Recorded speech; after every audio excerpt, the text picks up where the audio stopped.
Bien-aimé, avant que je me rentre dans le but de mon sujet, nous sommes dans l'élan d'un programme dans ce mois de novembre intitulé La foi. Ce qui caractérise tout le mois de novembre, parce que nous avons constaté que nous n'avons pas suffisamment de foi et c'est pour cela qu'il y a certaines choses que nous n'arrivons pas à atteindre comme objectif. Or, la foi est un mécanisme. La foi, c'est la plus bonne chose qui puisse arriver sur la tête des hommes. Vous savez, en Dieu, pour tout accéder, il faut avoir la foi. Il n'y a rien qu'on peut obtenir avec le Seigneur sans la foi. Il y a quelqu'un, il n'y a rien que tu peux obtenir sans la foi. En matière de Dieu, quoi. Voilà, en matière de Dieu. C'est-à-dire que quand tu es devant le Seigneur, tu ne peux pas obtenir quelque chose sans la foi. Amen. Amen. Amen. Amen. Amen. Il y a d'autres qui me diront qu'est-ce que c'est que la foi. Et nous ne cesserons de l'exprimer ici, du haut de la chair, chaque jour, ce que c'est que la foi. Bien-aimé, mais malgré que nous faisons passer le message, il arrive que les gens n'arrivent pas à cerner. Ils peuvent même cerner, mais n'arrivent pas à obtenir la foi. Mes amis, la foi, ce n'est pas dans la bouche. Quand on dit que quelqu'un a eu la foi se teste, la foi se mesure. La foi, ce n'est pas dans la bouche, ça se teste. La foi se mesure. Donc, quelqu'un qui dit qu'il a la foi, qu'il n'a pas pris la mesure nécessaire pour mesurer sa foi, c'est qu'il n'a pas de foi. Parce que la foi n'est pas statique, la foi n'est pas stagnante. C'est une foi qui est capable. Donc, comme elle est capable, elle a une capacité, il faut qu'on la mesure. Mais comment mesurer la foi? On mesure la foi lorsque tu te lances dans certaines circonstances. Tu te lances dans certaines situations. Pour dire, moi j'ai confiance en Dieu, quand je me lance dans cette situation, c'est comme ça on mesure la foi. C'est comme ça on teste la foi. Il y a un test qui m'a touché et puis ça m'a fait rire à la fois. On va lire ça avant que je le prie pour introduire mon message. Mais avant tout ça, je vais vous dire, vous convier, vous inviter massivement à notre veillée de ce 24, ce vendredi qui va venir. Vendredi 24, nous avons une veillée ici. C'est une veillée intitulée La nuit de la prophétie. Amen. Amen. Amen. Je n'ai jamais, comme vous le dites, je n'ai jamais donné un terme de ce genre. Mais le Seigneur m'a dit que, comme on n'a pas le temps, nous n'avons pas le temps, le 31 décembre, c'est un bon temps pour que chaque individu soit orienté pour l'année 2024. Amen. Donc, pour te dire que le vendredi, là, si tu as laissé, tu n'es pas venu, c'est ton problème. Parce que ça sera 2024 d'orientation. Tu veux savoir ce qui peut arriver en 2024, tu veux savoir certaines choses concernant pour les années à venir. Il ne faut pas manquer cette veillée. Cette veillée sera totalement prophétique, l'atmosphère prophétique, dans tous les compartiments prophétiques.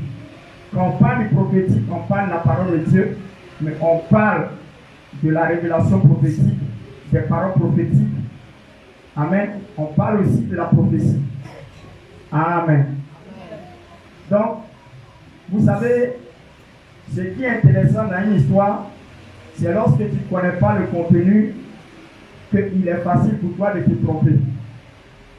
Quelqu'un qui passe un bac, il passe bac, il passe bac, il passe bac, sans savoir est-ce qu'il doit passer le bac, sans savoir est-ce que les études là, c'est dans ça il va réussir, sans savoir que est-ce que le bac qui passe là, est-ce que c'est le moment de passer ce bac là, sans savoir que dans le domaine où il est, ce n'est pas le domaine que Dieu l'a destiné.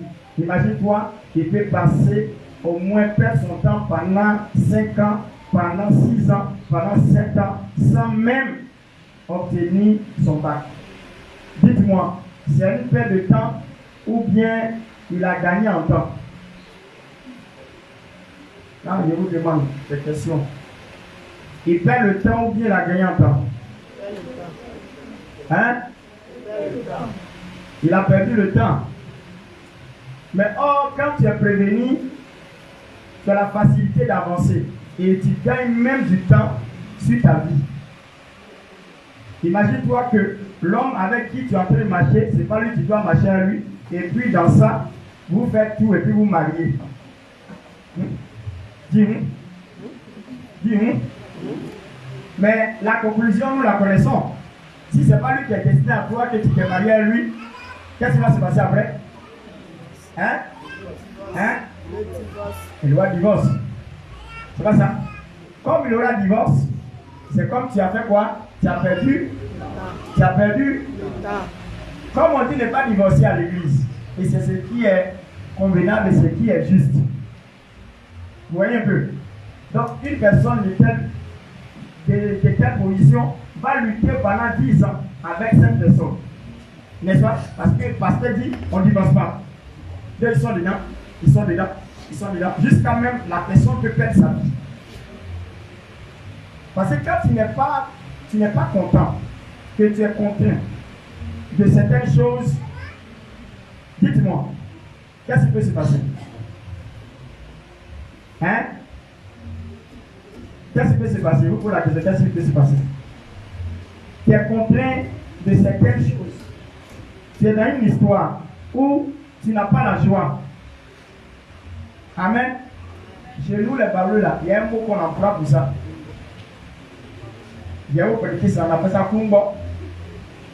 Vous savez ce qu'on appelle kumbo? Hein? Hein? Les ballons savent de quoi ils parlent. Chagrin, chagrin, chagrin, chagrin, c'est ça qui est kumbo. Voilà. Parce que quand nous on remplace ce terme là, ça veut dire que la personne est en train de mourir. Chagrin tue. Dis à quelqu'un chagrin tue. Dis chagrin tue. Vous voyez? Et tu ne sais pas. Tu veux faire quelque chose.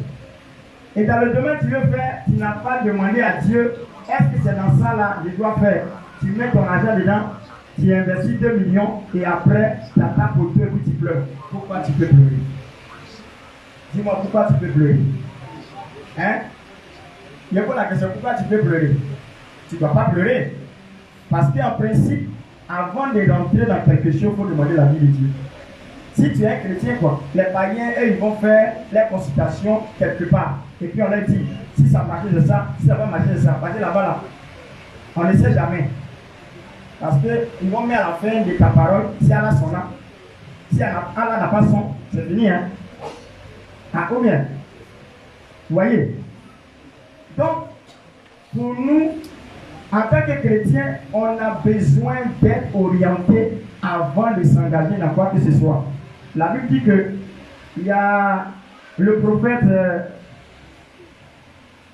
Samuel, pendant que Saül était en train de chercher la nef de son père et qu'ils se sont croisés, le prophète lui a dit, effectivement, il ne faut pas t'inquiéter, la nef de ton père là. La nef de ton père là, ça a bien été retrouvé déjà, va t'inquiéter pour ça. Mais ce que Seigneur te dit, c'est que Dieu t'a choisi pour que demain tu sois le roi d'Israël. Vous voyez? Quelqu'un qui a fait chez Anès, et puis ça a quoi à voir avec devenir roi? C'est la même chose. C'est la même chose.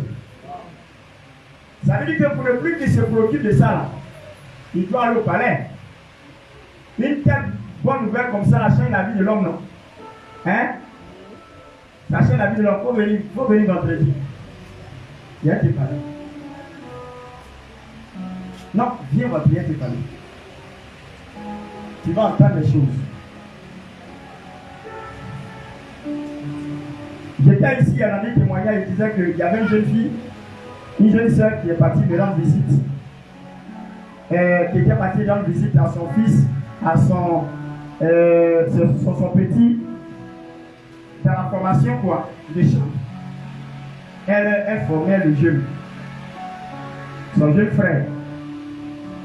Il était comme un fils pour elle. Elle est arrivée là-bas avec son mari. Pas son mari, mais son fiancé. Son prétendant, quoi. Vous voyez, c'est pas encore fiancé, donc c'est prétendant. Son prétendant. Quand ils sont arrivés, moi, je suis assis quelque part là-bas. Hein. Moi, ils ne sont pas venus me voir. Ils sont venus croiser. Et puis lui, il n'a pas fait exprès. Et puis il m'a présenté à un prétendant. Dis Amen, quoi. Amen. Donc, ils n'ont pas fait exprès. Bah, s'ils ont fait exprès, là, ce qui allait sortir ma bouche, c'est pas ça qui allait sortir. Ils n'ont pas fait exprès. Donc, quand il est venu me croiser, il a appelé de côté, il m'a appelé, il a dit quelque chose, quoi. Nous, on voit, hein. Dis à quelqu'un, nous, on voit. Non, nous, on voit, nous, on voit. Voilà. Par moi, il faut voir, Dis à quelqu'un, il faut voir. Les gens sont en train de te tendre un piège, et puis tu ne vois pas clair. Et puis toi-même, tu vas comme ça, avec joie. Tu chantes, et puis tu tombes dedans. Qu'est-ce qui va se passer?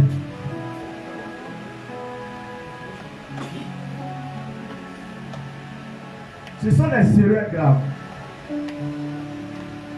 Parce que quand tu es prévenu pour un événement, pour ce qui doit se passer, tu fais attention et tu mets tous les garde-fous pour ne pas que cela puisse t'arriver. Quand tu vas mener une activité, il faut venir voir l'homme de Dieu pour lui demander, papa, prions, je veux que tu pries pour moi, je veux que tu pries pour savoir, est-ce que ça là, quand j'ai fait là, ça va marcher. Il y a mes enfants ici là, ils ont commencé les activités, ils les appelaient dans ça là. Ça va pas marcher. Ton ami avec qui tu as appelé faire ça là, il va te doubler. C'est pas possible. Je ne sais pas. Mais ils étaient bien engagés. Mais à la fin, là, c'est moi, il y a eu raison. Amen. C'est comme ça. Quand tu as la possibilité d'avoir un homme de Dieu, que Dieu, par sa grâce, lui permet de voir, il faut profiter. Dis à quelqu'un, il faut profiter. Ça, c'est un avantage. Avant là, pour moi là, tu n'as pas venu, non. Avant, quand tu faisais là, tu prenais l'argent pour aller. Et puis il dit c'est à la sonna. Pour moi, c'est pas à la sonna. Pour moi, c'est sonna. Pourquoi? Parce que Jésus t'a pas pour tout. Bravo. C'est pas à peu près. Amen. Amen. Et comme ça, il appelé le côté et dit ma soeur, ma fille, il a été parlé. L'homme qui est là, c'est pas ton mari. Il faut laisser. Pour te montrer la vérité en décembre, il va te laisser. Il dit, elle s'est trompé. Mon jeune là, mon fils là, s'est trompé de me présenter ses amis. Moi, elle n'est pas parlé. Elle s'est fâchée. Elle a pas dit à son type là. Le prophète dit que tu vas me laisser dans. Non, elle n'a pas caché, hein, elle a dit. Elle a dit l'homme de Dieu, le prophète a dit que toi, tu vas me laisser. Oh, dans la tête du monsieur, il n'avait pas ça en tête. Il n'avait pas ça en tête. C'est un événement qui est à venir, que je la préviens parce que ce n'est pas son nom. Je lui ai dit, ce n'est pas ton nom. Il va te laisser pour te montrer la vérité, ce que ça peut dire. Parce qu'il n'y a pas une raison pour que tu ne te sépares de lui. Mais tu vas voir en décembre. Quand décembre est arrivé net, le type l'a laissé. Il n'y a pas longtemps de cela, ça fait au moins peut-être 2 semaines ou 3 semaines, elle m'a appelé. Moi, je ne suis pas au courant de tout ça. Hein. Quand il est parlé, il est parti, hein, je ne sais pas. Ça fait au moins depuis 2007. 2007. Ça fait combien d'années? Hein? 16 ans. Ça fait combien? 16 ans. 16 ans plus tard, m'appelle, me dit, papa, vraiment, je sais que tu ne me connais pas bien, mais elle t'expliquait un peu qui je suis, voilà. Et puis elle m'a présenté la scène. Elle dit, c'est pas seulement cette parole que tu as dit, hein. Tu as dit d'autres choses encore. Ils sont sur le point de se réaliser. Il a dit, moi, il ne sait pas, je ne suis pas au courant. Ça fait 16 ans, comment il peut me rappeler de ça? Vous voyez? Et quand elle m'a dit ça, elle m'a expliqué, elle m'a dit ce que tu m'avais dit est arrivé. Moi, il n'était pas au courant. 16 ans plus tard, elle vient m'affirmer ce qui est arrivé. Mes amis, la révélation a une importance capitale dans la vie de chaque individu. Vous allez voir que quelqu'un peut se voir mal, mais une relation peut l'amener à prendre confiance, à penser que l'Éternel est capable avec lui. Amen.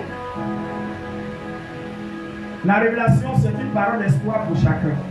C'est une révélation qui permet de régler un problème, de résoudre un souci. Voici le rôle de la révélation. La prophétie vient pour prévenir, même pour guérir, même pour annoncer des événements futurs. Vous comprenez? Ce qui fait la particularité d'un prophète, il voit le passé, il voit le présent, et puis il voit le futur. Vous comprenez? Les autres personnes, les autres ministères peuvent voir le passé et le présent. On appelle ça la parole de connaissance. La parole de connaissance, ça dit quoi? Il voit le passé et puis il voit le présent, c'est fini. Mais le jour que tu dépasses le présent et que tu t'en vas quelque part, où toi-même tu ne connais pas la destination, tu es en train de rentrer dans le cadre prophétique. Parce qu'un prophète voit en avance. Parce que le mot prophète, le préfixe pro, ça veut dire avant. Quand les prophètes là, pro là, c'est dit avant. Lui, il voit avant. Voilà. C'est ça qui est sa particularité. Les événements futurs, lui, il voit déjà. Le dimanche passé, j'ai informé certaines personnes. Amen.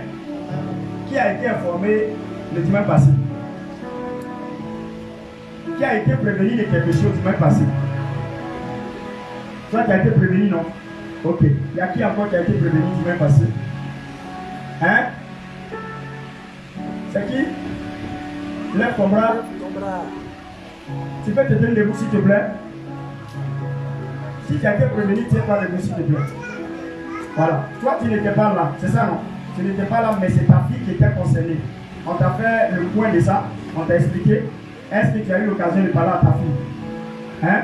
Ok. Vous voyez, ces genre d'événements-là, Dieu prévient pour éviter. Mais moi, il y a te dit quelque chose. En matière de mon ministère, si je me suis levé derrière la chaise, puis elle parlait là, ça ne t'a pas pour toi. Il va te dire la vérité. Si tu n'as pas pris au sérieux, ça va arriver. Je peux dire la vérité. Ça va arriver. Amen. Amen. Amen. Amen. Amen. C'est quelqu'un que tu ne connais pas, tu dis, hey, c'est pas ça. C'est pas ça. Mais quand tu connais là, tu sais que tu ne peux pas dire, hey.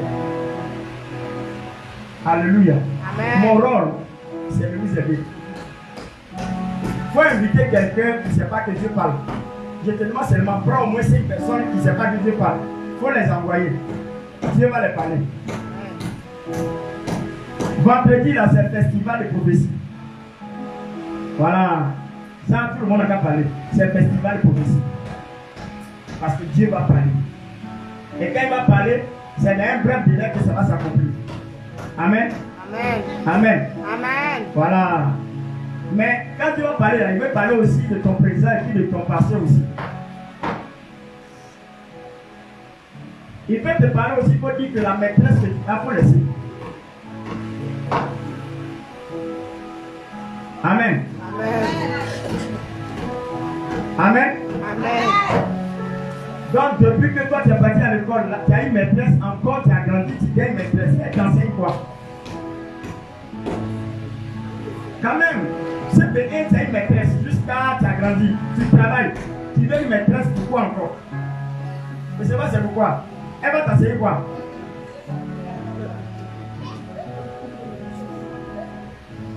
Alléluia. Est-ce qu'on est prêt ce matin? Amen. Est-ce qu'on est prêt ce matin? Amen.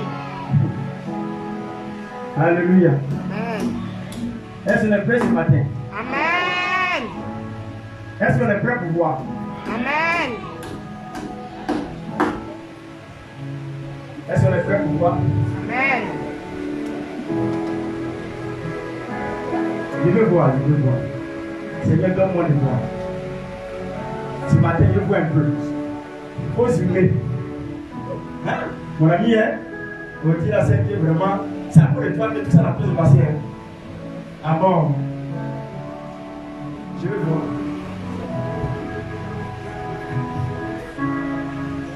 Waouh. Je suis en train de voir. Ce matin, je suis en train de voir. Alléluia. Amen. Allons-y la parole de Dieu.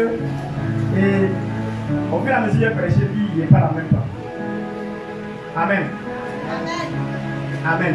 Amen. J'ai vu la chose déjà. Ce matin, le thème c'est la foi.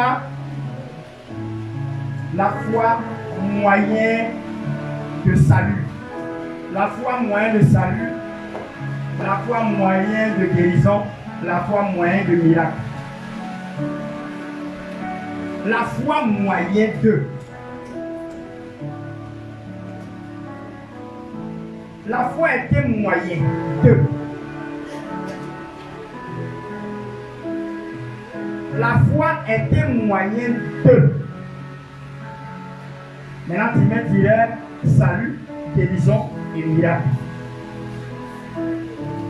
Voilà les trois choses que la foi a la capacité de faire. Moyen du salut, moyen de guérison et puis moyen de miracle. La foi peut permettre à quelqu'un d'être guéri. La foi peut permettre à quelqu'un de rentrer dans le miracle. La foi peut permettre à quelqu'un d'être sauvé. Alléluia. Quand Jésus guérit quelqu'un, il dit va, ta foi t'a sauvé. Ou bien ta foi t'a guéri. La Bible dit ceci. Je vais prier, Seigneur, merci pour ta parole. Merci parce que tu ouvres notre esprit. Tu nous donnes que nous soyons investis. Ouvre notre esprit. Ouvre notre entendement afin de recevoir de toi toute instruction de ta part. Permets que la parole qui sera véhiculée soit source de vie, source de grâce, afin de nous permettre de progresser. Que ton nom soit béni au nom puissant de Jésus. Est-ce que quelqu'un, ensemble avec moi, peut me dire Amen? Amen. Voilà. La foi source de. Dis à quelqu'un la foi source de. La foi source de. La foi moyen de. Dis la foi moyen de. La foi moyen de. Vous savez, la foi ne s'accorde pas aux humains. Dis à quelqu'un, la foi ne s'accorde pas aux humains. La foi ne s'accorde pas aux humains. Quand on parle de foi, ça n'a rien à voir avec les hommes. Les hommes peuvent transporter la foi. Mais en temps normal, dans le langage des humains, il ne doit pas employer le mot foi pour son frère humain. Tu ne peux jamais dire à quelqu'un, moi j'ai foi en lui. Comme dans le français, par moment on emploie les termes. On emploie les termes au sens figuré et puis au sens propre. Sinon, en temps normal, d'une manière spirituelle, dans le cadre de la spiritualité, on n'emploie pas la foi pour les humains. Tu ne peux pas dire à quelqu'un que moi j'ai foi en lui. Ça ne se dit pas. En français, ça peut se dire, il y a sens propre, sens figuré. Le sens propre de la foi, c'est avec la divinité. La foi s'emploie dans le cadre de la divinité. On a foi à un divin. On n'a pas foi à un homme. Parce que quand tu parles de foi, on parle d'une confiance absolue, donnant la capacité à celui qui met ta foi en lui, capable de faire tout dans ta vie. Or, quand tu dis à quelqu'un que j'ai foi en lui, est-ce qu'il peut faire tout dans ta vie? Jamais. C'est pour cela que le mot foi est employé pour Dieu, pour le divin. Amen. Est-ce que quelqu'un me comprend? Amen. Donc, la foi ne s'emploie pas pour les humains. C'est pour cela que vous allez remarquer bien, c'est seulement que dans la Bible on parle de foi. Dans la religion on parle de foi. Quand tu prends le Coran, on te parlera de foi. Pourquoi? Parce que c'est une religion. C'est dans la religion qu'on parle de foi. Du commun des montagnes, on ne peut pas parler de foi parce que la foi se rattache. Quand tu dis il y a foi en quelqu'un, ça veut dire que tu es rattaché à la personne et tu lui fais confiance de telle sorte qu'il est capable de tout dans ta vie. C'est pas important d'avoir foi en Dieu. Il y a d'autres qui ont foi à un fétiche. Il se dit que ce fétiche a la capacité de tout faire dans sa vie.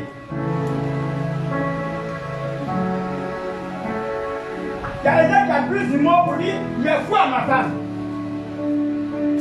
Tu peux avoir confiance en ta femme, mais tu n'as pas foi en elle. Parce que la foi est au-delà de la confiance. Parce que la foi, c'est une confiance absolue. Dis absolue. Donnant à l'individu à qui tu as foi la capacité de tout gérer ta vie. C'est ce que ça veut dire. Alléluia. Alléluia. Amen. Et la foi, je l'ai toujours mentionné ici par mes recherches. F-O-I. F-O-I, c'est ça qui est la foi. Le F est mis pour la force, dit force. Le F est mis pour la force. Le O est mis pour opération. Opérer. Force qui opère. Maintenant, le I est mis pour invisible. Une force qui opère dans l'invisible. La foi, on ne le voit pas, mais la foi travaille. La foi agit, la foi guérit, la foi fait des miracles, la foi sauve des gens. Oh, on ne le voit pas. Tu n'as pas vu la foi? On ne le voit pas. Mais quand tu commences à avoir foi en Dieu, une confiance absolue en Dieu, ça te permet de rentrer dans certaines choses qui dépassent ton entendement, qui est au-delà des choses naturelles. Parce que la foi n'est pas naturelle. La foi est surnaturelle. La foi est au-dessus de la nature parce que la foi, elle est divine. Elle n'est pas naturelle, mais la foi, elle est divine. Dis amen avec moi. Et il est vraiment important d'avoir la foi, parce que sans la foi, on ne peut pas être sauvé. La Bible dit que dans Éphésiens chapitre 2, verset 8, nous sommes sauvés par grâce. Mais il y a un moyen pour lequel nous sommes sauvés. Jésus est mort sur la croix, à la croix à Golgotha. Il est mort pour nous sauver. Mais si tu ne crois pas, il n'est pas sauvé pour toi. Il n'est pas mort pour toi. C'est pour cela qu'on dit au moyen de la foi. Ce qu'il a fait à la croix, là, si tu ne crois pas, tu n'es pas sauvé. Malgré que tu sais qu'il est mort pour toi à la croix, mais si tu ne crois pas, que tu ne t'attaches pas, tu n'as pas foi en ce sacrifice, tu n'es pas sauvé. C'est pas dit, nous sommes sauvés par grâce. Grâce pourquoi? Parce qu'on n'a rien fait pour être sauvé. On n'a pas fait de combat. On n'a pas mené des efforts pour être sauvé. Il y a un seul qui est là sur la croix. Il y a un seul qui est rentré dans le tombeau. Et puis il y a un seul qui est sorti du tombeau. Et c'est ce seul-là qui nous a donné la possibilité d'être sauvés. La seule chose que Dieu te demande, c'est de croire qu'il est mort, il est ressuscité pour toi. Le fait que tu crois en ça, la Bible déclare que le salut est rentré dans ta vie. Simplement. C'est pour cela que là où il y a la loi, il y a une opposition avec le cadre d'esprit. La loi est opposée à l'esprit. La loi est totalement opposée à l'esprit. Pourquoi? Qui parle de loi parle des faits naturels. Qui parle d'esprit parle des faits surnaturels. C'est pour cela que vous allez remarquer bien.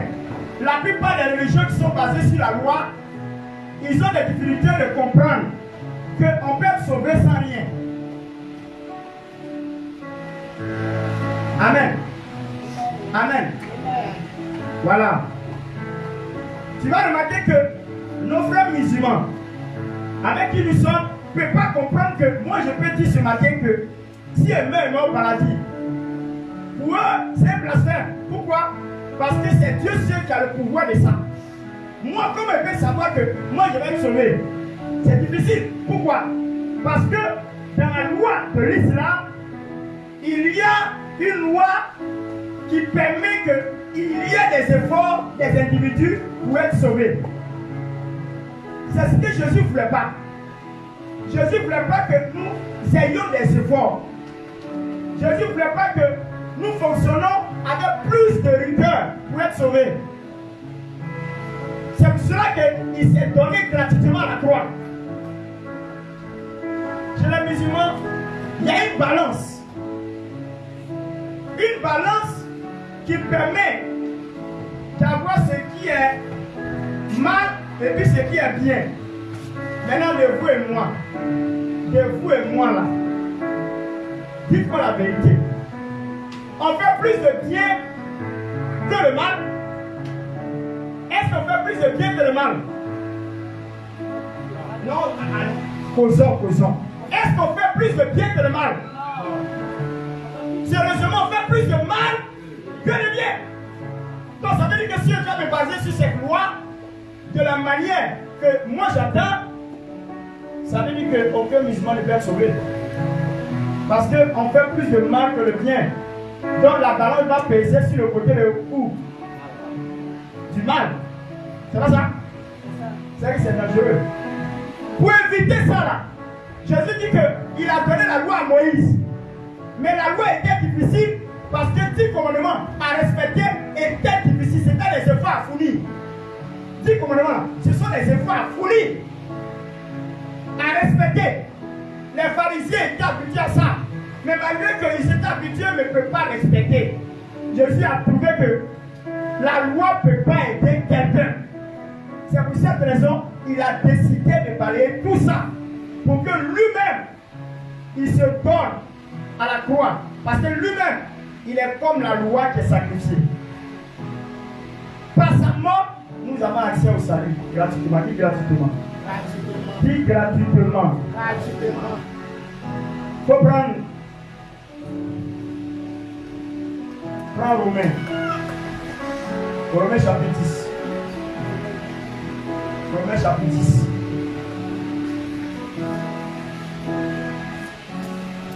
Romains chapitre 10.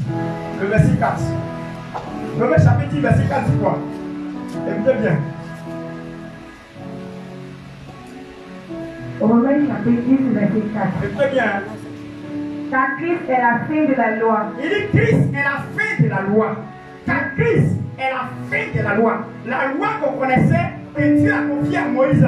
Lui, il l'a fait. Donc c'est fini. Dis Amen à vous. Christ est la fin de la loi. Donc le fait que Christ est apparu, la loi est finie. C'est ce que ça veut dire. Quand il est apparu sur la terre, la loi est finie. Il dit, je ne suis pas venu pour abolir la loi, mais pour l'accomplir. Il est la conclusion. Christ est la conclusion de la vie. Quand tu finis tout, tu fais un test, tu fais une lettre. Quand tu fais un devoir, on demande la conclusion. C'est la conclusion qui permet de résumer tout le devoir que tu as fait. C'est pas ça. Christ est la conclusion de nos vies. Dis à quelqu'un, Christ est la conclusion de notre vie. Alléluia. Alléluia. Et je dis, nous sommes sauvés par quoi? Par grâce, au moyen de notre foi. La foi est un moyen pour lequel on peut accéder ce qu'on veut. Ce n'est pas seulement pour le salut, mais il y a aussi pour la guérison. Et puis il y a aussi pour le miracle. Le miracle, ça peut par diverses manières. Quand on dit miracle, il peut avoir un miracle financier. Quand on dit miracle, il peut avoir quelque chose qui est surnaturel qui dépasse ton entendement. Mais aujourd'hui, là, est-ce qu'on peut trouver de la foi? Je lui ai dit que j'allais vous faire un test qui m'a fait rire. Le test là m'a fait tellement rire. Prenez Luc chapitre 17, le verset 1 jusqu'au verset 6. Vous allez voir pourquoi il dit ça m'a fait rire. Parce que Jésus était préparé à ses disciples. Et puis il leur a donné une idée. Amen. Une idée. Et dans l'idée qu'il leur a donnée, c'était une idée, c'était forte. Et le commun des mortels, l'être humain ne peut pas supporter ce que Jésus a dit. Pour cette raison, ils ont demandé à Jésus de les aider. Que Jésus les aide, les apôtres. Allons-y. Luc chapitre 17, verset 1er. Jésus dit à ses disciples, il est impossible qu'il n'arrive pas des scandales, mais malheur à celui par qui il arrive. Il dit qu'il est vraiment impossible pour qu'il n'y a pas de scandale dans la vie. Des scandales dans la vie. Mais il dit, le scandale peut venir, ça va arriver, que ça va arriver. Mais la seule chose, malheur à celui qui va apporter ça. Il peut arriver des cafouillages, mais toi tu as créé cafouillage là, c'est sur toi que Jésus parle. Malheur à toi. Tout peut arriver dans la vie, hein, des cafouillages, des situations. Il dit malheur à celui qui apporte le cafouillage. Allons-y. Au verset 2, Il vaudrait mieux pour lui qu'on mette à son cou une pierre de moulin et qu'on le jette dans la mer que s'il scandalisait un de ses petits. Jésus ne peut pas accepter que quelqu'un soit un scandale pour ses petits. Prenez, Il y a des gens, on est à l'église. Il peut être discorde. Il peut être l'objet des discordes dans l'église. Jésus dit qu'il est préférable qu'on attache son cou, on le jette dans la mer. Parce que si c'est comme ça, là, c'est que lui va lui montrer là. C'est plus grave que on attachait son cou pour le jeter dans la mer. Dis-moi, qu'est-ce qui est plus grave que la mort? Dis-moi, qu'est-ce qui est plus grave que la mort? C'est la mort éternelle qui est plus grave que la mort. L'enfer est plus grave que la mort. L'enfer, c'est un deuxième mort encore. Mais la mort spirituelle, qui est éternelle, il n'y a pas fin. Tu es en feu, tu souffres, ça te brûle, tu pleures, tu cries, mais tu ne peux pas. Mes amis, dites-moi, qu'est-ce qui est plus difficile? C'est quand quelqu'un on perd son corps avec du fer chaud, on met son corps, il crie, il pleure. Mais pendant qu'on met, il crie, il pleure, il y a des blessures, mais il ne peut pas. Dis-moi, c'est quelle souffrance ça là? C'est plus grave. La mort même, tu es tranquille. Ou bien, torturé. L'enfer, c'est la torture éternelle. Si tu as choisi le chemin de l'enfer, tu seras torturé éternellement. Ça n'a pas fini. Feu là, tu brûles, tu cries, tu pleures, tu cries, tu pleures. Tu cries, tu pleures, tu cries, tu pleures. Mais tu es dedans, tu cries, tu pleures. Jusqu'à ce que le monde ne finisse pas, tu es dedans, tu cries, tu pleures. Dis-moi, une telle souffrance, tu peux supporter? Mais tu vas supporter, tu vas mourir. Ah, c'est ça. Donc choisissez le chemin du salut. L'enfer est une réalité. Allons-y. prenez garde à vous-même. Viens montrer la partie là. Prenez garde à vous-même. Si ton frère a péché, Si ton frère a péché, reprends-le. il dit si ton frère a péché, il faut le reprendre. Et s'il se repent, pardonne-lui. S'il se repent, ton frère a péché.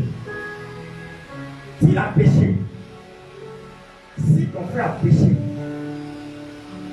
et s'il se repent, pardonne-lui. S'il se repent, il reconnaît ce qu'il a fait, pardonne-lui. Écoutez bien, il y a une partie, les disciples n'ont pas accepté. C'est bizarre dans l'esprit. Allons-y. Et s'il a péché contre toi 7 fois, Il dit s'il a péché contre toi 7 fois, dis 7 fois. Dis 7 fois. 7 fois. En fait, t'as fait quelque chose qui est grave 7 fois. Dis 7 fois. 7 fois. Alléluia. Amen. Dis Dieu n'est pas humain. Dieu n'est pas humain. Dis à quelqu'un Dieu n'est pas humain. Dieu n'est pas humain. Si Dieu était humain là, il faut dire c'est pas bon. Dis c'est pas bon. C'est pas bon. Parce que l'humain, tu peux faire une fois. Il dit, ça il n'a pas fait exprès, c'est arrivé, il pardonne. 2 fois, il peut encore te pardonner. 3 fois. Dis 3 fois, 3 fois. 3 fois. Dis 3 fois. 3 fois. Tu sais ce qu'il va dire à la fin? Il est classé. Moi, il est classé. Là, il est classé, c'est bon. C'est bon même. 3 fois. Hein. Jésus dit 7 fois. Mais toi, 3e fois, tu as classé aussi. Les humains, ils peuvent supporter, mais ils ne peuvent pas supporter au-delà. C'est pas Dieu n'est pas humain. Il y a des couples de tête qui sont devenus pasteurs. Si c'est toi, tu étais au ciel, il y a longtemps tu as réglé son cas. Non, ça c'est fini ça. Ça c'est fini, son dossier est classé. Mais tu veux laisser une coupé de tête qui a endeuillé des familles et puis qui a conduit des âmes en enfer. Devenu pasteur. Dieu a été patient pour Paul. Dieu a été patient pour Saul de Tarse, qui est devenu plus tard Paul. Il a été patient pour lui. Il a persécuté les chrétiens. Mais Dieu a été patient jusqu'à il a utilisé pour sauver les âmes. Mais nous, 2 fois, classés dessus. 3 fois, là c'est exagéré même. Jusqu'à 4 fois, ça c'est l'homme. Hein. Dieu ne peut pas faire le contraire, c'est l'homme. Regardez bien ce qu'il a, elle a fait les livres. Il dit, si ton frère pêche contre toi 7 fois, allons-y. Et s'il pêche contre toi 7 fois dans un jour, c'est-à-dire dans la journée là, il fait 7 fois connerie. 7 fois connerie en une seule journée. Allons-y. et que chaque fois il revient à toi, Autant de fois qu'il fait, il revient à toi pour demander pardon. Il y a d'autres qui vont me dire, ceux qui sont pardon n'est pas sincère. Comment quelqu'un finit et puis il revient encore dans la même journée là, fait deuxième fois, dans 3 même journée à 3 fois, 5 fois, 4 fois, 5 fois, 6 fois, 7 fois, non, c'est que n'est pas sincère dans sa repentance. Ça, c'est les humains qui vont dire ça. Ça, c'est clair. Ils vont dire qu'il n'est pas sincère. Mais le Seigneur n'a pas parlé de tout ça. Et ici, il est revenu 7 fois dans la même journée et il s'est repenti. Il dit quoi? disant je me repens, Hein? tu lui pardonneras. Il dit tu dois le pardonner. Pitié. Quand il a dit ça aux disciples, regardez les réactions des disciples. Écoutez bien, vous allez lire. Au verset 5, Au verset 5, les apôtres disent au Seigneur, les apôtres disent au Seigneur, augmente-nous la foi. dites-moi, est-ce que dans cette histoire, il y a une histoire de foi dedans? Dis-moi, dans cette histoire, il y a une histoire de foi dedans. Dis-moi, dans ce texte-là, est-ce que la réponse qu'il doit donner au Seigneur, c'est pour dire augmente-nous la foi? Vous ne comprenez pas ce que les disciples sont en train de dire. Vous ne savez pas ce que les disciples sont en train de dire. Ils sont en train de dire à Dieu, il faut nous aider. Aide-nous à supporter ça là, sinon on ne peut pas. Aide-nous à supporter ça là, 7 fois dans la même journée. Et puis tu dis, on n'a qu'à pardonner. Pardon, faut augmenter nos foi. Parce que nos foi qu'on a actuellement là, ça ne peut pas supporter ça. Ça c'est l'humain, c'est normal. C'est l'humain, c'est normal. Même pour pardonner quelqu'un, il faut avoir du soutien de l'Éternel. Bravo. Est-ce qu'il ne faut pas avoir le soutien de l'Éternel? Hein? Il y a des douleurs qu'on t'a affligées là, pour pardonner là. Si ce n'est pas Dieu qui te soutient pour pardonner ça, tu ne peux pas. Il faudrait que Dieu augmente ta foi pour avoir la possibilité de pardonner. Vous comprenez? Que Dieu augmente ta foi. Et quand il dit augmente ta foi, il te donne la possibilité d'avoir un esprit en hauteur pour pouvoir pardonner ça. Si tu n'es pas en hauteur dans la foi, tu ne peux pas pardonner. Alléluia. Alléluia. Amen. Vous voyez? Et je dis votre attention.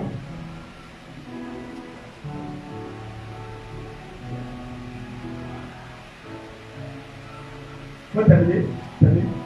Écoutez bien ce qu'il a dit. Au verset 6, et le Seigneur dit, Le Seigneur dit, si vous avez de la foi comme un grain de sénévé, vous direz à ce sycomore, déracine-toi et plante-toi dans la mer, et il vous obéirait. Amen. Amen. Et ici, la foi comme quoi, il compare la foi à quoi? Un grain de sénévé. Est-ce que quelqu'un peut voir un grain de sénévé dans son dictionnaire français, dans son comptable? On va savoir quelque chose. Un grain de sénévé. Pourquoi il emploie la foi comme un grain? Jésus, il ne fait rien par hasard. Parce qu'il a entendu dire aux disciples, augmente-nous la foi. Ça veut dire la foi, elle est progressive, elle évolue, elle grandit. Dis-moi, est-ce qu'un grain grandit pas? Ça pousse, non? Quand ça pousse, ça prend du volume. C'est ce qu'il a en train de dire aux disciples. Si votre foi est comme un grain de sénévé, elle est petite foi, mais elle grandit au jour le jour. En principe, la foi de quelqu'un doit grandir. De jour au jour, ça augmente. Et puis ça devient quoi? Un arbre. Un grain de sénévé est un grand arbre. Il ne reste pas à l'état grain. Il pousse. Il devient un arbre. Mais les gens de foi, c'est resté grain. Ça n'a jamais germé. Il y a des gens de foi, il reste grain, ça n'a jamais germé. La seule chose qu'ils savent, c'est que Dieu existe. Leur foi, c'est que Dieu existe. Sinon, le reste là, c'est zéro.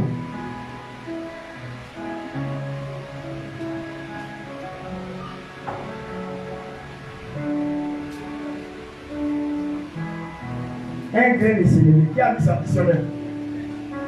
Qui a mis dans le missionnaire? Si tu es un missionnaire, dis-nous ce que c'est qu'un grain de sénévé. Un grain de sénévé. C'est un minuscule grain. Un plus petit grain. Il est tellement petit, mais il déplace les montagnes. Ça veut dire que la foi que Jésus parle, elle peut être petite, comme un grain de sable, mais ça peut déplacer les montagnes. Alléluia. Quelqu'un a vu? Si quelqu'un a vu, puis s'est levé pour lui. Oui, on dit quoi, un grain de sénévé? Le grain de sénévé, appelé synapis par les herboïdes, est le nom commun de la plante dont les grains fournissent la moutarde. Que les grains Fournissent la moutarde. La moutarde. Cette graine est de la même famille que le colza, avec lequel elle peut parfois être confondue. Les chandeliers sont friands. Jésus parle de la foi progressive. Dis la foi progressive. Mais les gens, la foi ne progresse pas. Ils sont rentrés à l'église, ils ont donné leur vie à Jésus. Mais c'est fini. Ils ont reçu seulement que la foi qui sauve. Éphésiens 2, verset 8. Il croit, il a accepté Jésus comme ce même maître personnel. Il croit que Jésus est mort, il est ressuscité. Amen, c'est fini. Même pour croire en Dieu, pour la guérison, il dit non, paracétamol est mieux. Allons-y à la pharmacie. Et ça, c'est un homme médecin. C'est pas mauvais, hein? Mais pour montrer que tu as la foi, il faut expérimenter ta foi en te confiant à l'Éternel pour que l'Éternel puisse te guérir. Alléluia. Il y a des gens qui se confient aux médecins seulement. Ils n'ont pas confiance en Dieu. Quand on doit tester notre foi, c'est d'avoir confiance en Dieu pour une situation où tu n'as pas besoin d'une intervention humaine et que tu laisses Dieu faire et atteindre l'objectif. À partir de là, tu peux déclarer que cette intervention, ta foi s'est manifestée, Dieu a résolu. Le centenier, soldat, le chef, sa fille était malade et son soldat était malade. Son soldat était malade. Et le centenier est venu voir Jésus. Il s'est déplacé pour venir voir Jésus.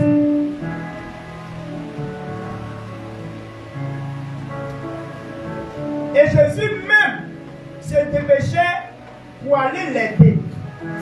Jésus lui-même, il se hâtait d'aller l'aider, le centenier, son soldat qui est malade. Et il dit à Jésus, ne te dépêche pas, ne te fatigue pas. Tu es mon hôte. Tu es quelqu'un de sacré pour moi. Et la manière de te voir là, je ne peux pas te permettre que tu te déplaces. Parce que moi, je suis un chef. J'ai des soldats sous mes ordres. Je leur dis faire ça, il fait. Je leur dis va là, il va. Je leur dis viens, il vient. Moi, je ne suis pas digne de te dire déplace-toi. Mais seulement ce que je te dois savoir, dis seulement une seule parole. Et puis mon serviteur là-bas sera guéri. Vous savez ce que Jésus a dit? Il dit depuis sur la terre des hommes en Israël, il n'a jamais vu une si grande foi. Pourquoi? Parce que il lui a pas demandé de se déplacer, mais il a dit une seule parole. Vous voyez, la foi, c'est ça qu'on appelle la foi. La foi, on a besoin seulement d'avoir une confiance absolue au divin et de croire qu'il est capable de tout accomplir, de tout réaliser. Même quand tout semble difficile et fermé, même quand tout semble impossible, dans le jargon des chrétiens, l'impossible devient possible. Pourquoi? Parce que nous marchons par la foi et nous ne marchons pas par la vue. Nous marchons par la foi, nous ne marchons pas par la vue. Nous marchons par la foi et nous ne marchons pas par la vue. Vous comprenez? Quand tu regardes, tu sais que ça là, tes yeux clairs, ça là, c'est pas possible. Yeux clairs. Mais quand tu regardes par les yeux de la foi, tu tu dis ça là, l'impossible devient possible. L'impossible devient possible. L'impossible devient possible. Amen. On n'a pas besoin de se casser la tête. Dis à quelqu'un, je n'ai pas besoin que tu m'aides. Le Seigneur peut tout dans ma vie. Amen. Alléluia. Est-ce qu'on peut avoir de la foi comme le centenier? Quelqu'un qui ne croit pas parce qu'il marche par la vue. C'est ce qu'il croit et qu'il croit. Dis, on ne veut pas la race de Thomas ici. Dis à quelqu'un, on ne veut pas la race de Thomas. Dis à quelqu'un, je ne veux pas la race de Thomas ici.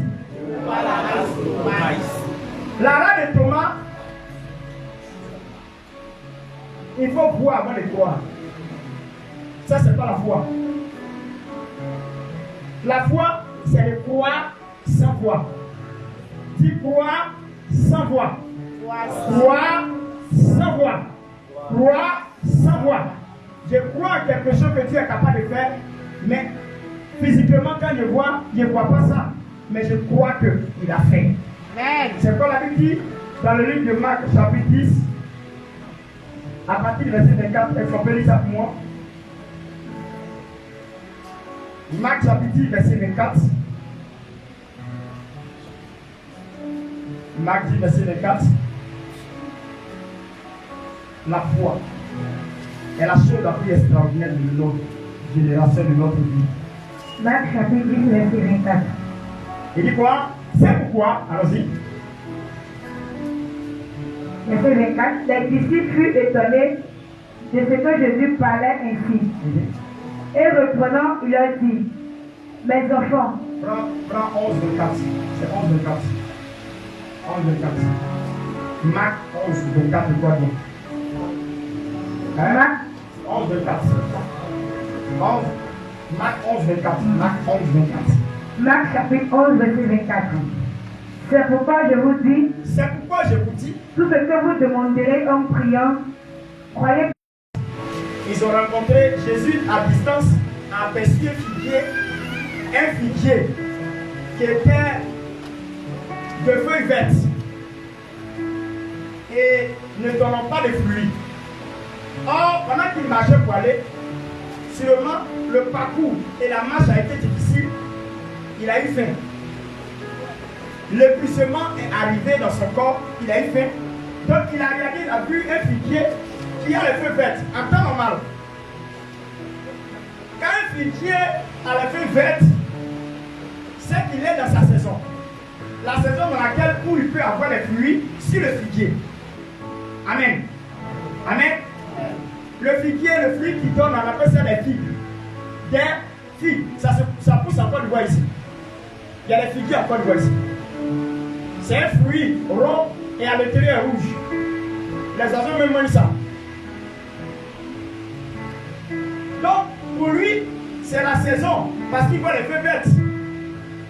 En principe, s'il y a les feuilles vertes, c'est que tu dois donner fruit. Il a faim. Il s'approche, il regarde, il voit que les feuilles vertes sont là, mais il n'y a pas de fruits. Donc le Seigneur, dans sa faim, il a eu mal pour montrer à ses disciples que quand tu es avec le Seigneur et que tu as foi en ton Dieu, que tu crois en ton Dieu et que tu fais confiance en ton Dieu, tout ce que tu peux déclarer de ta bouche peut s'exécuter, peut se réaliser à la lettre. Il va maudire le figuier. Il dit que plus jamais que le fruit ne sort de toi. La Bible dit qu'il a fini de parler. Il avait séché jusqu'aux racines. Il a devenu sec. Les feuilles jusqu'aux racines, c'est sec. C'est-à-dire qu'on peut prendre faire fardeau. Ils ont dit à Jésus, ah! Ça c'est quoi ça? C'est là il va leur dire, si vous avez la foi, si vous avez une petite foi, une toute petite foi, vous pouvez dire à cette montagne, ôte-toi dans la mer. C'est à partir de là qu'il a pris le verset 24 pour leur dire, c'est prophétie, déjà prophétie, la Bible est en train de donner orientation à ça. Quand il y a orientation des esprits, on lui donne prophétie pour dire que voilà comment Dieu va faire, Dieu va te donner l'argent. Déjà son esprit est zoomé sur son frère qui a l'argent. Dieu t'a dit c'est ton frère là, il va prendre pour te donner l'argent. Pour lui, c'est son frère là qui va te donner. Dieu a les moyens de sa politique. Il peut passer outre de ton frère et puis tu sais quelqu'un pour te donner l'argent. La seule chose que tu dois faire, ce n'est même pas avoir foi à ton frère, mais avoir foi en Dieu, parce qu'il est capable de passer outre pour ton frère et puis d'utiliser quelqu'un d'autre pour te donner. Donc, il faut être neutre en ayant confiance à ton Dieu sans promener des regards inquiets. Il y a des gens qui aident Dieu en même temps. Comme ils ont dit ça, ils ont dit, grand frère, vraiment, tonton, vraiment, il a besoin de ça, l'argent. Il a besoin de tel argent. Tu vois, si son frère lui a donné, il va venir en témoignage. Vraiment, on n'a pas passé, l'homme de Dieu a parlé, effectivement, mon frère ici, parti le voir, il m'a donné l'argent. J'ai appris quelque chose. J'ai appris quelque chose. Si Dieu t'a pas dit d'aller voir ton oncle, ou même ton frère, tu restes dans ta position et puis tu ne fais que croire. Avant qu'on puisse ton Dieu. Dieu peut permettre le déplacement va aller vers toi. Le déplacement va aller vers toi. Alléluia. Amen. Alléluia. Amen. Continue, lis s'il te plaît.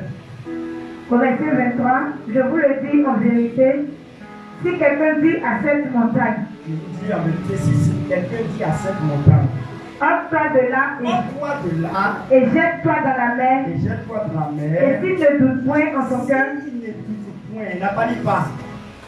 Ce n'est pas la négation pas, c'est la négation point. C'est-à-dire qu'il n'y a même pas possibilité de douter. Petit ou gros, c'est le même résultat, ça va produire. Il n'y a pas possibilité. Le doute, la partie, il y a une grosse partie, mais le début là c'est petit. Ça compte ça comme ballon. Donc, petit doute annule la foi. Ça n'a qu'à être gros ou bien petit, c'est bien sûr, dans tous les cas, c'est même couleur de doute là. Ou bien, il y a doute gros. Je vous demande, il y a doute gros. Hein? Gros. Et puis il y a petit. Petit. Les deux là, c'est quoi? Les deux là, ils ont même couleur, non? C'est doute. Ce que l'autre va faire, c'est ce que l'autre va faire. Il dit ne doute point. Il dit quoi, c'est qu'il ne doute point. Ça veut dire qu'il n'y a pas possibilité de douter lorsque on parle de foi. Et la foi guérit. La foi sauve. La foi fait des miracles. C'est pas musulman. Lis. mais crois que ce qu'il dit arrive, et Crois que ce qu'il dit arrive. il le verra s'accomplir. Et il le verra s'accomplir. Crois que ce qu'il dit arrive. Je vous prépare pourquoi? Parce qu'il y a des choses que le ventrier vous dit. Crois que ce qu'il dit arrive. Crois. Dis à ton péché, crois. Crois la prophétie qui sera donnée le vendredi. Crois. C'est pas un mensonge. Il dit crois que ce qu'il dit, fait quoi? Ce qu'il dit, s'il ne croit pas, ça va arriver. Hein? C'est quoi d'abord avant que ça arrive? Allons-y. Verset 24. 24, regardez, C'est pourquoi je vous dis, tout ce que vous demanderez en priant, dis tout ce que vous demanderez en priant. Dis à quelqu'un, tout ce que tu vas demander en prière. Tout. Prononce le mot tout là même. Il faut dire tout. Dis tout. Et là, c'est parce qu'on n'a pas suffisamment de foi. Hein. Sinon, il faut avoir que les bas soient gâtés par la foi. Tu poses ta main et puis ça se répand. C'est-à-dire, Dieu, la foi opère dans tous les domaines. Ne pensez pas que la foi opère seulement pour avoir visa pour aller aux États-Unis. Non, la foi même ne pas bas. À tous les niveaux, même pour préparer. Tu as invité quelqu'un qui sait que tu sais bien préparer. Mais au Dieu, là, tu dis à Dieu, rends ça encore plus bien. C'est ma femme qui s'est fait ça là. Quand elle prépare et puis elle parle, elle dit à Jésus, au Dieu, je veux qu'il la soit encore plus pour que mon mari puisse aimer. Elle parle à Dieu. Quand elle m'envoie, moi, mais elle sourit. Quand elle commence à manger, puis elle sourit, et puis elle lance parole, elle fait, tu réponds au Dieu là, vraiment. Oh, je ne sais pas qu'elle a parlé là-bas, hein.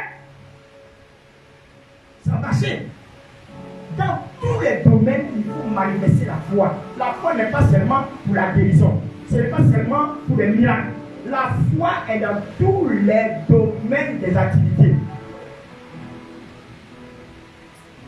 Quand tu vas, commence à dire à Dieu, je veux qu'aujourd'hui, voici tel nombre de clients que moi je veux.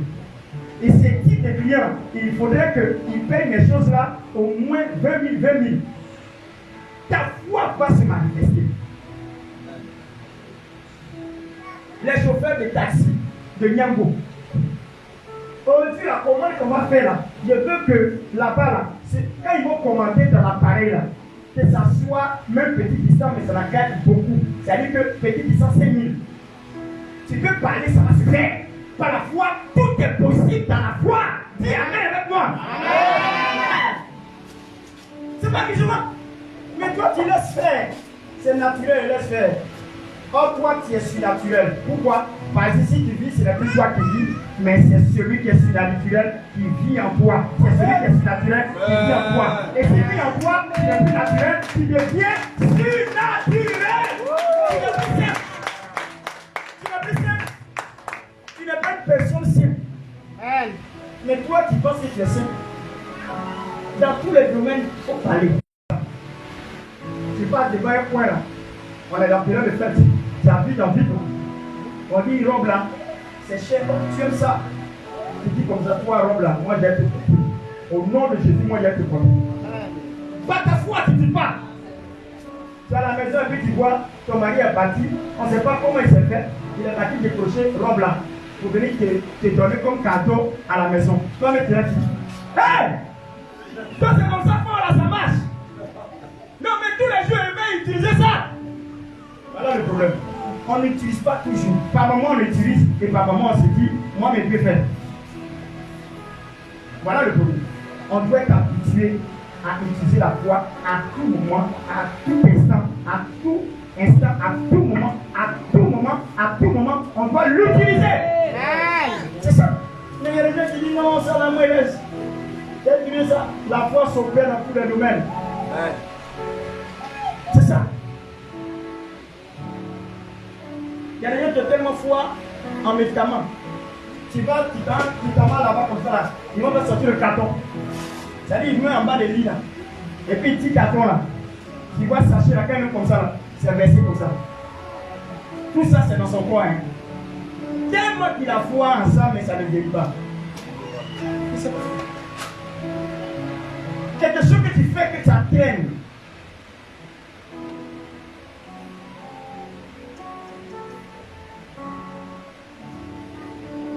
Quelque chose que tu fais ça traîne. Tu vas continuer. Moi, je trouve ça que c'est l'idiotie. Parce que tu fais tous les jours, ça ne te soigne pas. Et puis tu es dedans. Tu gaspilles ton argent dedans. Tu utilises la foi un jour quand même. Et puis la personne dit elle est chrétienne, il est chrétien. Ton chrétien là, moi, il ne sait pas où c'est quitté. Alléluia. Amen. Alléluia. Amen. La foi peut tout. Moi, j'ai expérimenté trop la foi. Souvent même, on veut prier pour les malades. Le malade assis, hein. Tu as fait prier, tu dis non, levez les mains. Tu es guéri là où tu es, pose ta main là où tu as mal. Tu es guéri. La personne dit, pasteur. Tu peux venir me toucher, toi tu as fait, tu me dis guéri. Touche-moi, c'est tout. Je veux que tu touches la partie là, c'est tout. Mais il y a moi qui dis ça. Il y a moi qui dis ça. Le centenier dit, Jésus, il ne faut pas te déplacer. Je sais même ces paroles, je serai béni. Mais toi, tu dis, ma carte est touchée d'abord. Toi, tu es Thomas. Et ta maman là, ta maman s'appelle Sarah. La femme d'Abraham là, c'est sa maman. C'est ta maman qui est la femme d'Abraham là, Sarah. Je ne sais pas, c'est quand Sarah une fois quelque part. Hein. Je ne sais même pas. C'est Sarah. Même le jour même de son exaucement, et Pierre, elle est Pierre. Aïe. C'est-à-dire quoi même pas que ça la face. Aïe. À cause de la foi d'Abraham, Sarah est enfant. Sinon, il y a longtemps, ils allaient durer. Hein. Voyez, où est ta foi? Tu es chrétien là. Où est ta foi? Quel témoignage tu peux rendre? Il y a des gens qui avaient foi, ils ont perdu la foi parce que Ils sont des naturels. Ils aiment aller dans les choses naturelles. Or, autrefois, ils ont déplacé des montagnes. Mais où tu as mis ta foi? Où tu as mis ta foi? Dis à quelqu'un, où tu as mis ta foi? Où tu as foutu ta foi? Hey. Quelque chose peut se passer. C'est la seule chose que je peux me montrer dans le feu. À 100%, ça passe. Foi. Depuis que moi j'ai lu la Bible, je n'ai jamais vu un jour dans la Bible où ils ont dit il faut avoir foi. Et puis la personne a pris la foi et puis ça n'a pas marché. C'est comme ça. Dis, montre-moi le passage où quelqu'un a pris foi et puis ça n'a pas marché. Pierre, il a pris la foi, telle habitude et vérité dans l'eau. Pierre a eu foi. Il dit Seigneur, sur ta parole, je viens. Qui a commencé à marcher sur l'eau là? Il dit dis-moi, donne-moi qu'il vienne. Il vient. Qui a commencé à marcher sur l'eau? Comme ça. À un moment donné, les yeux de Pierre se sont ouverts comme ça. C'est l'eau! Hey! Il est tombé dedans. Doute. On va t'appeler couteau.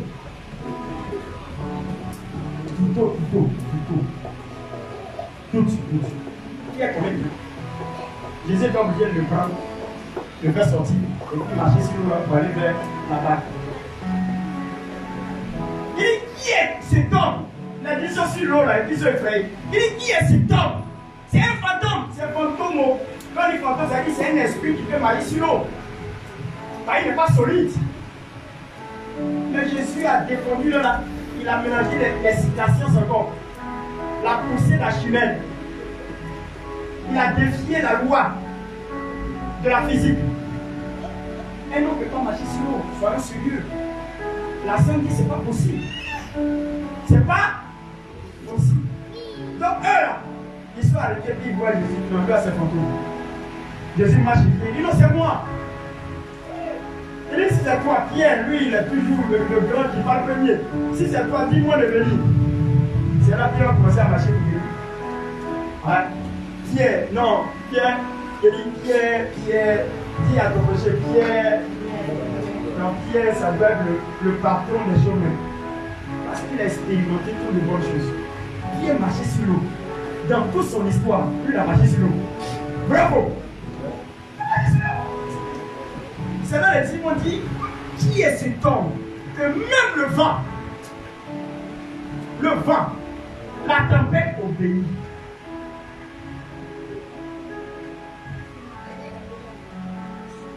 Les gens me diront que c'est parce qu'il est Jésus. C'est pas parce qu'il est Jésus. C'est pas ça.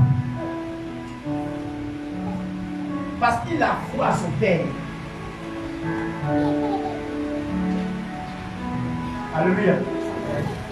En temps normal, on peut marcher sur l'eau. Ici, par la foi en Dieu. La même année que Pierre a fait là, ça ne peut pas marcher sur l'eau. Hein? Il va pas foi là.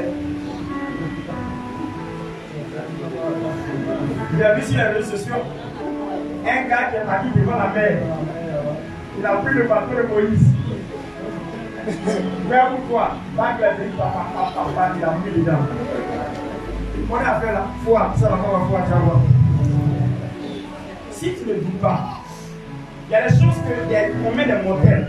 Ils sont mis dans le cadre de ce qu'on appelle le surnaturel. Ils ont marqué des différences. Il y a des choses que des gens à notre époque ont fait que même les disciples n'ont pas fait. Et vous la vérité, il y a un homme de Dieu au Congo. Il s'appelle Adi Laval, Congo. Il est allé dans un lac. Lac. Je ne sais pas passer de là-bas. Lac là, c'est qui est là-bas? Qui habite là-bas? C'est un quartier qui a. Les habitants s'appellent comment?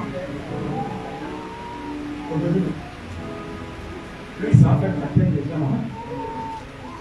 Et là, elle dit S'il n'a pas foi, tu ne peux pas le faire baptême là-bas. Donc quand il est arrivé net,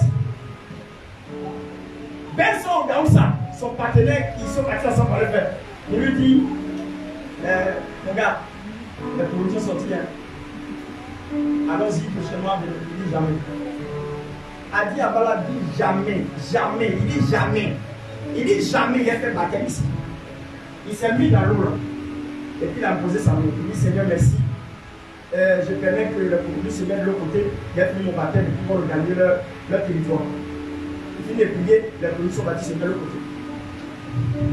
Il a fini de faire son baptême, ils sont revenus en place. Si un homme a pu faire ça, on peut le faire. Amen. Ça dépend du degré de ta foi. Toi, tu appelles Duto. Toi, Duto, tu peux faire ça. Il y a un autre.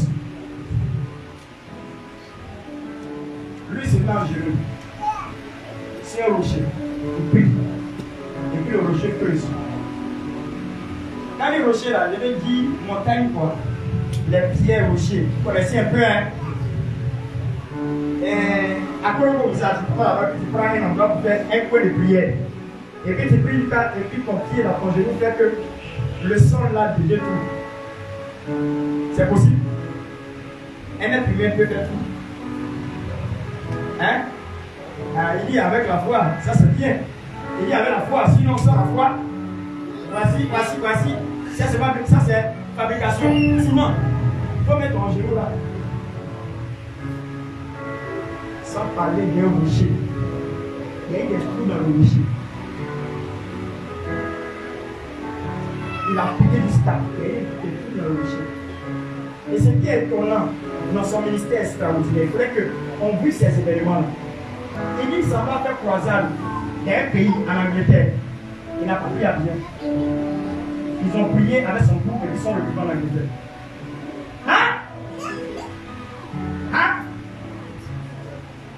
Mais si nos mystiques peuvent faire ça, c'est pas nous on ne peut pas faire. Mystique peut faire ça. Ou bien, il est même en réunion. Il y a deux-mêmes là qui touchent le mur et puis disparaissent. Ça n'existe pas. C'est pas nous là, c'est nous on est. C'est un photocopie. Original c'est nous.